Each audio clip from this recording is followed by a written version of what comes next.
Australia के Victoria से कुछ तस्वीरें सामने आई हैं जिसके बाद इस पर विवाद हो रहा है, जिसमें जो रेडिकल लोग हैं, खालिस्तान समर्थक लोग हैं, उन लोगों ने कुछ लोगों की पिटाई की है। हमारे साथ आरपी सिंह जी हैं, बीजेपी के वरिष्ठ नेता और राष्ट्रीय प्रवक्ता। सर, क्या कहेंगे, जो गुट इंडिया में बैन है वो ऑस्ट्रेलिया में इस तरह से मनमर्जी कर रहा है, हिंदुओं की पिटाई हो रही है, जो लोग उसका विरोध कर रहे हैं, किस तरह से देखते हैं? देखिए, सेहतमंद पंजाब ਦਾ ਸੁਪਨਾ ਜਿਹੜਾ ਉਹ ਸਾਕਾਰ ਹੋ ਰਿਹਾ ਹੈ। ਅਸੀਂ 15 ਅਗਸਤ ਨੂੰ 100 ਆਮ ਆਦਮੀ ਕਲੀਨਿਕ ਲੋਕਾਂ ਦੇ ਸਮਰਪਿਤ ਕੀਤੇ ਸੀ ਤੇ ਮੈਨੂੰ ਦੱਸਦਿਆਂ ਇਹ ਖੁਸ਼ੀ ਹੋ ਰਹੀ ਹੈ ਕਿ ਲੋਕਾਂ ਨੇ ਇਸ ਨੂੰ ਬਹੁਤ ਵੈਲਕਮ ਕੀਤਾ ਤੇ ਸਵਾਗਤ ਕੀਤਾ। ਹੁਣ ਤੱਕ 7.5 ਲੱਖ ਲੋਕ ਇੱਥੇ OPD ਦਾ ਫਾਇਦਾ ਲੈ ਚੁੱਕੇ ਨੇ। 1 ਲੱਖ ਤੋਂ ज़्यादा लोग इन्हां क्लीनिकां दे विच मुफ्त टैसट करा चुके ने, दवाइयां सारियां मुफ्त मिलदियां ने। ते मैनूं दसदे एक होर खुशी हो रही है कि 27 जनवरी नूं 500 मुहल्ला क्लीनिक होर जिहड़े ने वो लोकां दे समर्पित कीते जाणगे ताकि असीं रंगला पंजाब जिहड़ा बनाउणा है उह 'च सेहतमंद पंजाब भी शामिल होवे।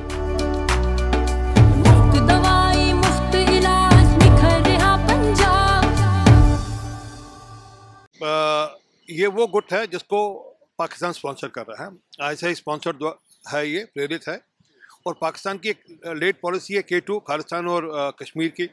कश्मीर में क्योंकि शिकंजा आस्ता कसा जा रहा है तो इसलिए वो खालिस्तान पे जोर लगा रहे हैं। एक दूसरा है कि ये जो गुट सिख फॉर जस्टिस जो वहाँ करा रहा है, जो शरारतें करा रहा है, इनको पता है भारत में इनके लिए कोई ज़मीन है नहीं, तो इसलिए ऑस्ट्रेलिया में, कभी UK में, कभी कनाडा में इस प्रकार की सब हरकतें करते हैं। परंतु अफसोस है कि वहाँ की सरकार इन पर जिस प्रकार से एक्ट और रिएक्ट करना चाहिए वैसा काम हो नहीं रहा। जो ये पूरा रेफरेंडम इस समय हो रहा था वहाँ पर, इसको लेकर वहाँ पर कुछ राष्ट्रवादियों ने विरोध किया। वो रेफरेंडम सरकारी प्रॉपर्टी में हो रहा था, सरकारी बिल्डिंग में हो रहा था। वहाँ के जो राष्ट्रवादी लोग थे उन्होंने इस पर ऑब्जेक्शन उठाया था कि आप सरकारी बिल्डिंग देश भारत को तोड़ने वाले लोगों को नहीं दे सकते। परंतु वहाँ शायद लिबर्टी ऑफ स्पीच के चलते हुए, लिबर्टी ऑफ आइडियाज़ के चलते उनको छूट दे दी गई थी।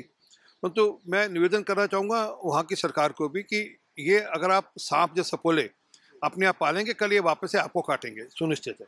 क्योंकि एक बार जिनको आदत पड़ गई कि हम धक्के से, शरारत से, अपना मनमर्जी से कुछ कर सकते हैं, तो वो कल कुछ भी कर पाएंगे, कुछ भी कर सकेंगे। और फिर ये लॉ एंड ऑर्डर नहीं, फिर ये अलग स्थिति हो जाएगी। और आतंकवाद या अलगाववाद को, किसी भी देश को सहयोग या साथ नहीं देना चाहिए, ऐसी अपेक्षा। और भारत सरकार ऑलरेडी उन लोगों से बात कर रही है, वहाँ की सरकार से बातचीत कर रही है कि इस पे कैसे नकेल कसी जाए और कैसे ठीक किया जाए मामला। परंतु अफसोस ये है कि जो सारी घटना हुई उसमें जिस प्रकार से भारत के तिरंगे का मान वहाँ किया इन लोगों ने, और वहाँ पर जो लोग तिरंगा लहरा रहे थे उनके साथ हाथापाई और मारपिटाई भी की गई है, और उसमें कोई 5 लोग इंजर्ड भी हुए हैं। ये अफसोसजनक है और अपेक्षा है कि वहाँ की सरकार इस पर तुरंत कार्रवाई करेगी। परंतु एक बात बड़ी स्पष्ट है, इन लोगों की भारत में ज़मीन नहीं है। हालांकि पंजाब में जो सरकार है वो इनके प्रति थोड़ा सॉफ्ट है, वो कुछ पे बैक टाइम में चल रही है। इसलिए उनके स्पीकर जब कनाडा जाते हैं तो इनके लोगों के साथ मिलते हैं, खालिस्तान से मिलते हैं, खालिस्तान इनका स्वागत भी करते हैं और उनके साथ भोजन भी इकट्ठा करते हैं वो लोग, और वो चित्र सोशल मीडिया में डालते भी हैं। परंतु मैं चाहूँगा पंजाब सरकार को भी इसकी चिंता करनी चाहिए कि सिख फॉर जस्टिस की जो भी गतिविधि है जहाँ पर भी है उस पर कड़ी कार्रवाई करनी चाहिए। देखिए, चाहे ऑस्ट्रेलिया हो, कनाडा हो, UK हो, ये सब कॉमनवेल्थ के अंदर आते हैं। और आपको लगता नहीं है कि विदेश मंत्रालय को बहुत सख्ती से इन राष्ट्रों से, इन देशों से बात करनी चाहिए? लगातार आप लोग कह रहे हैं कि अलगाववाद हो या आतंकवाद हो, ऐसे एक्सट्रीमिस्ट फोर्स जो देश के अंदर माहौल खराब कर रहे हैं, उनका मसला उठाया जाए। विदेश मंत्री से भी आप मांग करेंगे कि इस पूरे मामले में? विदेश मंत्रालय ऑलरेडी उन सरकारों से बातचीत कर रहा है, उनको ऑलरेडी जो संदेश जिस ढंग का देना चाहिए वह संदेश दे ही रहे हैं। परंतु ये पाबंदियां लगाई जाए उनकी फंडिंग को लेकर, बाकी चीजों को लेकर। Sikh for justice already Bharat में तो बैन है ही है और उनके खिलाफ मुकदमे भी हैं। परंतु हाँ, मैं अपेक्षा करूंगा कि भारत सरकार को अब इस मामले को अंतर्राष्ट्रीय स्तर पर लेकर जाना चाहिए और ये कहना चाहिए कि सिख फॉर जस्टिस जहाँ जो भी खालिस्तानी रेडिकल एलिमेंट्स हैं, बब्बर खालसा वगैरह जो भी हैं, उनके खिलाफ उसी प्रकार एक्टिविटी होनी चाहिए जिस प्रकार से हिजबुल मुजाहिदीन या बाकी जो एक्टिविस्ट हैं उनके लोगों पर गतिविधियों पर उनकी गतिविधियों जिस प्रकार की कार्रवाई होती है उसी प्रकार की कार्रवाई इन पे भी होनी चाहिए। एक आखिरी सवाल, पंजाब सरकार से भी मांग करेंगे कि इनके जो सिंपैथाइजर या स्लीपर सेल की तरह जो लोग हैं, कई बार आपकी पार्टी ने ये भी आरोप लगाया, यानी बीजेपी ने आरोप लगाया है कि आम आदमी पार्टी को एक बड़े लेवल पे फंडिंग इन लोगों के द्वारा की जाती है, तो पंजाब सरकार भी इस पूरे मामले को सख्ती से निपटे, ऐसे लोग जो अभी भी पंजाब में मौजूद हैं। पर सरकार से क्या करो, सरकार खुद ही उनके लिए स्लीपर सेल है आज तो कहाँ सरकार चिंता करेगी।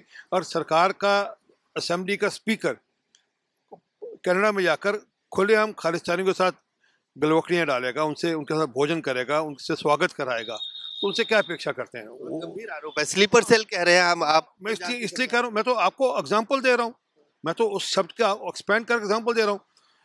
जो आपके स्पीकर हैं कुलतार सिंह जी, वहाँ पर गए थे कनाडा में, वजीर सिंह ब्रांडेड खालिस्तानी हैं, आपकी जो मर्जी रिश्तेदारी पर, तो आप ये भूल रहे हो कि आप एक संवैधानिक पद पर हैं, आप विधायक हैं सरकार में, आप वहाँ के स्पीकर हैं, एक संवैधानिक पद पर हैं, आपको संवैधानिक पद की मर्यादा रखनी पड़ेगी।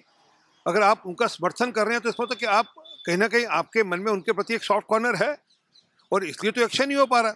आप पंजाब में जो रॉकेट प्रोपेल ग्रेनेड फेंके जाते हैं, आरपीजी यूज़ किए जाते हैं, थानों के ऊपर यूज़ किए जाते हैं, और जिस प्रकार से वहाँ पर गैंगस्टर खालिस्तानियों के साथ मिलकर हत्याएं करा रहे हैं, वो सबको सामने है, कुछ छुपा है नहीं। वो सिंगर्स हों, वो प्लेयर्स हों, जिसके पास पैसा है, जिसके पास नाम है, उसको ब्लैकमेल करो, उससे पैसा कमाओ, नहीं दियो तो उसको उड़ा दो। वो सरकार की छत्र छाया में ही हो रहे हैं सब लोग, नहीं तो सरकार की मर्जी के बिना कैसे ये चल सकते हैं वहाँ लोग।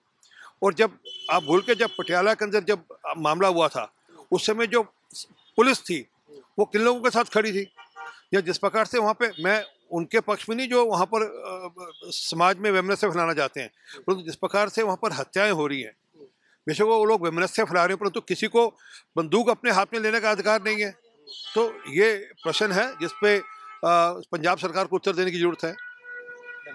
तो काफी गंभीर आरोप है। आरपी सिंह कह रहे हैं कि खुद पंजाब की सरकार और उसके जो स्पीकर हैं वो जिस तरह से काम कर रहे हैं, जिस तरह से उन्होंने मुलाकात की है, वो एक तरह से स्लीपर सेल का काम कर रहे हैं सिख फॉर जस्टिस या जो खालिस्तानी समर्थक लोग हैं उनके लिए। कैमरामैन फिरोज के साथ अजय झा, दैनिक सवेरा, दिल्ली।